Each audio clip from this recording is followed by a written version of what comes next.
வணக்கம் தமிழ்நாடு நிகழ்ச்சியின் இந்த பகுதியில் நம்மோடு இணைந்திருக்கிறார் காங்கிரசினுடைய அகில இந்திய வார் ரூமின் தலைவர் திரு சசிகாந்த் செந்தில். வணக்கம் சார். மோடி காங்கிரஸ் குறித்த நிறைய விமர்சனங்களை முன்வைக்கும் போது மிக முக்கியமாக நேற்றைக்கு நெட்வொர்க் 18க்கு கொடுத்த ஒரு பேட்டியில அம்பேத்கர் வகுத்த விஷயங்களை மீறக்கூடியதாகவும் அல்லது அவரை அவமதிக்கக்கூடியதாக காங்கிரசினுடைய செயல்பாடுகள் இருக்கு அப்படின்ற ஒரு கடுமையான விமர்சனத்தை முன் வச்சிருக்கார். உங்களோட பதில்? இல்ல, கடந்த 5 நாட்களாக ஒரு நாளும் ஒரு விஷயத்த அவர் சொல்லிட்டு வராரு. எதுவுமே உண்மைக்கு புறம்பான விஷயம்ன்றதை விட அதை மக்களை திசை திருப்பும் குழப்பமான விஷயமா தான் இருக்கு. முதல்ல ஆரம்பத்துல பெண்களுடைய தாலி எடுத்து காங்கிரஸ் இஸ்லாமியர்களுக்கு கொடுக்க போறாரு அப்படின்ற மேனிஃபெஸ்டோல போட்டிருக்காங்க அப்படின்னாரு. இதெல்லாம் வெரிஃபைபிள் ஃபேக்ட்ஸ். மேனிஃபெஸ்டோல அப்படி சொல்லியிருக்கா இல்லையான்னு ஈஸியா வெரிஃபை பண்ணலாம். அப்படி வெரிஃபை பண்ணக்கூடிய ஃபேக்டே அவரு அபாண்டமாக ஒரு மேடையிலிருந்து ஒரு பிரதம மந்திரின்னு கூட பார்க்காம அவரு பேசுறாருன்னா, இந்த மாதிரி பொதுப்படையாக சொல்லக்கூடிய விஷயங்களை அவரு கண்ணை மூடிட்டு சொல்லுவாரு. அம்பேத்கர் அவமதிச்சிட்டாங்க, இவங்களை அவமதிச்சிட்டாங்க அப்படின்ட்டு. இதெல்லாம் எதுவுமே ஐ திங்க் இவங்களுக்கு நரேட்டிவே கிடைக்காம இப்ப கஷ்டப்படுறதுனால இதெல்லாம் எடுத்து அவர் முன்ன வைக்கிறார் நான் நினைக்கிறேன். அதை தாண்டி வேற எதுவுமே கிடையாது. இருக்குது இடஒதுக்கீடு அப்படின்னு வரும்போது எஸ்சி எஸ்டியோட இடஒதுக்கீடு பாதிப்பிற்குள்ளாகும், இஸ்லாமியர்களுக்கான இடஒதுக்கீடாக அது மாற்றப்படும் என்றெல்லாம் சொல்லுகிறார். அதுல மிக முக்கியமாக ஆந்திராவில் கர்நாடகாவில் நடந்த விஷயங்களை மேற்கோள் காட்டுகிறார். அது ஒரு பெரிய பொய்ங்க. அதாவது எப்படி இந்த மேனிஃபெஸ்டோல இதெல்லாம் சொல்லியிருக்காங்கன்ற ஒரு பொய்யோ, அதே மாதிரி இது ஒரு வெரிஃபைபிள் பொய். யார் வேணா வெரிஃபை பண்ணிக்கலாம். இது இஸ்லாமியர்கள் அவருக்கு குறியிட்டு காட்டுறது ஒரு போலரைசேஷனுக்கான ஒரு எஃபெக்ட் தான். அது எப்படியாவது இந்து முஸ்லீம்னு திருப்பணுன்றதுக்காக தான். இங்க மட்டும் இல்ல, நீங்க எந்த இடத்துல போனாலும், எந்த ஸ்டேட்ல போனாலும், ஏன் நீங்க சென்ட்ரல் ஓபிசி லிஸ்டே எடுத்துக்கோங்க, அதுலயே சில இஸ்லாமியர்கள் இந்த ஜாதியிலிருந்து இஸ்லாமியர்களா வரவங்க ஓபிசியா டிக்ளேர் பண்ணியிருக்காங்க. அதனால கர்நாடகா இருக்கட்டும், அது ஆந்திராவா இருக்கட்டும், தெலுங்கானாவா இருக்கட்டும், கேரளாவா இருக்கட்டும், இன்னும் பல ஸ்டேட்டுகள்ல சில இஸ்லாமியர்களை இஸ்லாமியர்கள் பாராம அவங்க அந்த பொசிஷன்ல இருந்து வர்றதுனால அவங்கள ஓபிசின்னு டிக்ளேர் பண்ணி ஓபிசி கோட்டாக்குள்ளதான் அவங்க வராங்க. அவங்க எஸ்சி எஸ்டி கோட்டாவையோ இல்ல வேற எந்த கோட்டாவையோ அவங்க இது பண்ண கிடையாது. இது கம்ப்ளீட் பொய். இது மக்கள் இத பத்தி சர்ச்சை செய்யணும், ஒரு மாதிரி பயத்துக்கு உள்ளாகணும்ன்றதான். ஆனா நிஜத்துக்கும் சொல்ல போனா ரிசர்வேஷன் என்ற ஒரு அடிப்படை கொள்கைக்கு விரோதமானவர்கள் யாருன்னு கேட்டா அது ஆர்எஸ்எஸும் பாஜகவும் தான். அவங்கள பொறுத்த வரைக்கும் இந்த நாட்டுல ரிசர்வேஷனே இருக்கக்கூடாது. அதனாலதான் ஜாதிவாறு கணக்கெடுப்புக்கு அவங்க ஒத்துக்க மாட்டாங்க. இப்போ கணக்கெடுப்பு என்பது ஜஸ்ட் எத்தனை பேர் எந்த ஜாதியில இருக்காங்கன்ற ஒரு கணக்கெடுப்பு தான். அதுக்கப்புறம் நம்ம ரிசர்வேஷன் பத்தி எல்லாம் பேசவே இல்லை. ஆனா அதையே அவங்க அப்ஜெக்ட் பண்றாங்கன்னா அவங்க எந்த அளவுக்கு இந்த நாட்டில் எத்தனை சதவீதம் யார் இருக்காங்கன்றத தெரியக்கூடாது அப்படின்றதுல ரொம்ப மும்முரமா இருக்காங்கன்னு பாருங்க. அப்போ உண்மையாலே ரிசர்வேஷன் என்ற ஒரு பாலிசிக்கே அவங்களுக்கு ஒத்து வராத ஆட்கள் அவங்க இதை பத்தி எல்லாம் பேசுறது ரொம்ப காமெடியா இருக்கு. இல்ல, இப்போ இதுதான் இந்தியா கூட்டணி தரப்புல இருந்து பேசப்பட்ட விஷயங்கள் தான். அரசியலமைப்பிற்கு எதிராக பாஜக நடக்குதுன்ற குற்றச்சாட்டும் இந்தியா கூட்டணி பாஜக மீது முன்வைத்த குற்றச்சாட்டு. அதே போன்று இடஒதுக்கீட்டிற்கு ஆபத்து என்பதும் இந்தியா கூட்டணியால் முன்னெடுக்கப்பட்ட பிரச்சாரங்கள்ல ஒன்று. இப்போ அதையே பாஜக ஏன் பேசுறாங்க? அப்போ இந்த பக்கத்துல இப்படியான ஒரு விஷயம் கையில் எடுக்கப்படுது, அதை நான் மக்களுக்கு கொண்டு செல்ல வேண்டியது பிரதமராக என்னுடைய கடமை அப்படின்னு மோடி சொல்றாரு. ஏன்னா அவங்க அந்த நாங்க எடுத்து வச்ச அந்த குற்றச்சாட்டுல இருக்கிற உண்மைய அவங்க புரிஞ்சுக்கிட்டாங்க. மக்கள் அதை உள்வாங்கிட்டாங்கன்றது அவங்களுக்கு தெரிஞ்சு போச்சு. ரெண்டாவது, அவங்களுக்கு ஒரு இமேஜினேஷனே இல்லாம இப்ப சுத்துறாங்க. டெய்லி ஒரு கதையை சொல்றாங்க. அவங்களுக்கு உண்மையாலே இமேஜினேஷன் இல்லையா, இல்ல அவங்க எதை வேணா மக்கள் எப்படி வேணா எடுத்துப்பாங்கன்ற மக்கள் எல்லாரையும் ஒரு குறைச்சி எடை போடுறாங்கன்னு எனக்கே புரியல. ஆனா அவங்களுடைய சிந்திக்கிற திறன் இவ்வளவுதான் அப்படின்றதுதான் நமக்கு தெரிய வருது. வேற ஒண்ணும் தெரிய வரல. ரொம்ப காமெடியா இருக்கு அவங்களுடைய பிரச்சாரமே. எனக்கு பார்த்தா இப்ப பயங்கர காமெடியா இருக்கு. அடுத்து என்ன சொல்ல போறாருன்னு தெரியல. அது ஒரு நாள் ஒரு கதை சொல்றதுனால இன்ட்ரெஸ்டிங்கா இருக்கு கூட இருக்கு அந்த பிரச்சாரத்தை பார்க்கறதுக்கு. பாரம்பரிய வரியை பொறுத்த வரைக்கும் காங்கிரஸோட நிலைப்பாடு என்ன? அதையும் ஒரு பெரிய விமர்சனமாக காங்கிரஸ் மீது பாஜக முன்வைக்கிறது. இதெல்லாம் அதாங்க காமெடி தான். இதெல்லாம் வேற ஒண்ணுமே கிடையாது. இதை மேனிஃபெஸ்டோல சொல்லியிருக்காங்கன்னு சொன்னாரு. அது நீங்க கவனிச்சீங்களா? அந்த மேனிஃபெஸ்டோ நீங்க எடுத்து ஒரு சர்ச் போட்டு பாருங்க.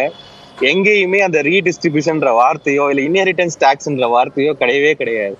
அதாவது வந்து இந்த விஷயம் வந்து ரொம்ப நாளா டிஸ்கஸ் பேசும்போது அது ஒரு நல்ல முறை அப்படின்ற கருத்தை அவர் தெரிவிச்சிருக்காரு அப்படின்றத அவர் குறிப்பிட்டார். சாம் பிட்ரோடா மட்டும் இல்லங்க, பாஜகலயே அருண்ஜேட்லியே சொல்லியிருக்காரு அந்த காலத்துல. கோவிட் வரும்போது உங்களுக்கு ஞாபகம் இருக்கும், இந்த நம்மளுடைய பொருளாதாரத்தை எப்படி ரிவைவ் பண்றதுன்னு பல பேர் சேர்ந்து ஒரு அறிக்கையும் கொடுத்தாங்க. நிறைய IRS ஆஃபீஸர் சேர்ந்து ஒரு அறிக்கையை கொடுத்தாங்க. அந்த அறிக்கையிலேயே அவங்க அதை பத்தி எல்லாம் பேசியிருக்காங்க.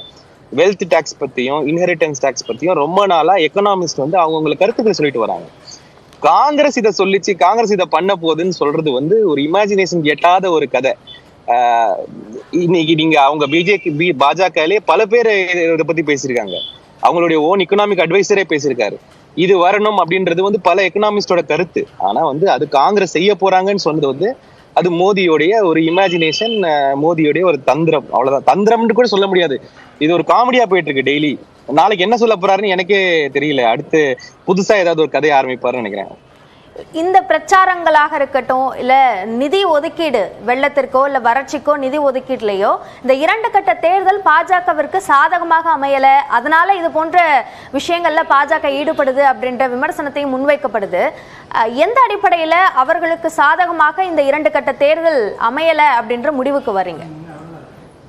இல்ல, அவங்கள பொறுத்த வரைக்கும் நான் தான் சொன்னல, 1 நேஷன் 1 எலெக்ஷன். அவங்க இந்த வெள்ள நிவாரணம் இதை பத்தி எல்லாம் அவங்க பெருசா எதிர்பார்க்கல.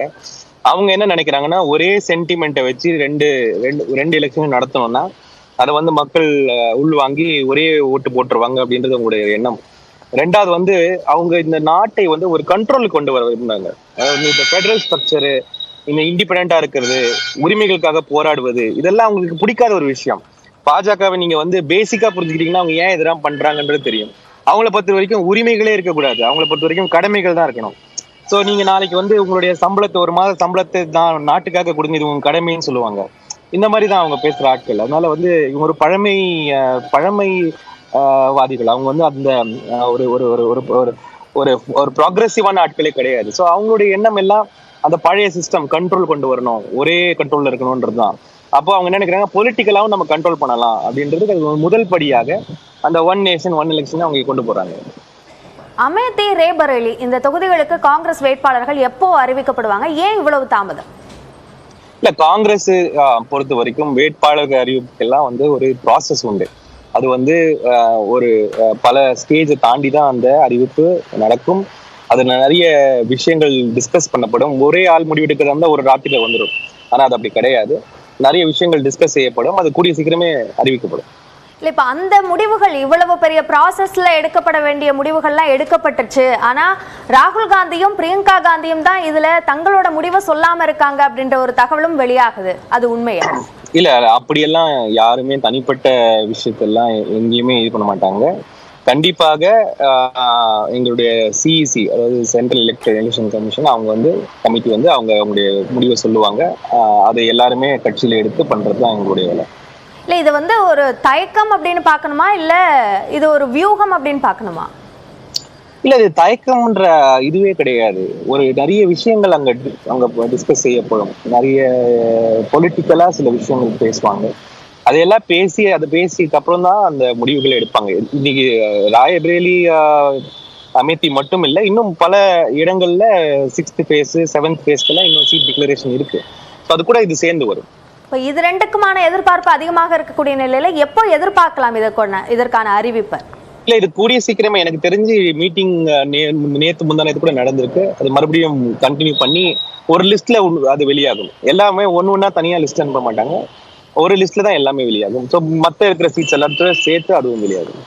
ஓகே, இறுதியாக ஒரு கேள்வி. ராகுல் காந்தியினுடைய இந்த மக்களவை தேர்தல் போட்டியை பொறுத்த வரைக்கும் இந்தியா கூட்டணிக்குள்ளாகவே சார்ந்த விமர்சனங்கள் முன்வைக்கப்பட்டது. நியாய் யாத்ரா மூலமாக பாஜகவிற்கு எதிரான விஷயங்களை ராகுல் காந்தி முன்னெடுத்தார். ஆனால் போட்டி அப்படின்னு வரும்பொழுது கூட்டணிக்குள்ள இருக்கிறவங்களுக்கு எதிராகவே ஒரு போட்டியை வயநாட்டில் முன்னெடுக்கிறார். இது என்ன மாதிரியான செய்தியை கொடுக்கும் அப்படின்ற கேள்வியை டி ராஜா முன்வைக்கிறார். இதற்கு உங்களோட பதில் என்ன? இல்லைங்க, இது வந்து முதல்ல ஒரு எல்லாம் புரிஞ்சுக்கிட்ட ஒரு விஷயம் தான். இந்த ஃபெடரல் ஸ்ட்ரக்சர்ல நம்ம இந்தியா கூட்டணியாக ஒரு சித்தாந்தத்துக்காக ஒண்ணு சேர்றோம். ஒரு ஸ்டேட்டுக்கும் ஒரு நேச்சர் இருக்கு. ஒரு ஸ்டேட்டுக்கும் அந்த ஸ்டேட் யூனிட்டோட பொலிட்டிக்ஸ் ஒன்று இருக்கு. அந்த பொலிட்டிக்கல் ஸ்பேஸ்க்குள்ளதான் நம்ம ஆப்ரேட் பண்ணி ஆகணும். ஸோ அதனால வந்து இதை வந்து குறை சொல்றது வந்து ஒரு தவறான ஒரு விஷயம். அந்தந்த ஸ்டேட்ல அந்தந்த பொலிட்டிக்கல் விஷயங்களுக்கு எப்படி நம்ம ஹேண்டில் பண்ணலாம்ன்ற ஒரு டிஸ்கஷன் நடக்கும். அந்த டிஸ்கஷனுக்கு அப்புறமா தான் அந்த ஸ்டாண்ட்ஸ் எடுப்பாங்க. அது ரெண்டு பார்ட்டியும் சேர்ந்து தான் எடுப்பாங்க, அந்த கட்சியும் சரி இந்த கட்சியும் சரி. ஸோ அதுல வந்து இது பர்சனலா எடுத்துக்கிறதுக்கோ இல்ல இந்தியா கூட்டணிக்கு இது ஒரு பாதிப்பு தரக்கூடிய விஷயம் சொல்றதுக்கோ அதெல்லாம் ஒரு வேலிட் ஆர்குமெண்ட் இல்லை. இணைப்பில் வந்து எங்களுடைய பல்வேறு கேள்விகளுக்கு பதிலளித்தமைக்கு நன்றி திரு சசிகாந்த் செந்தில்.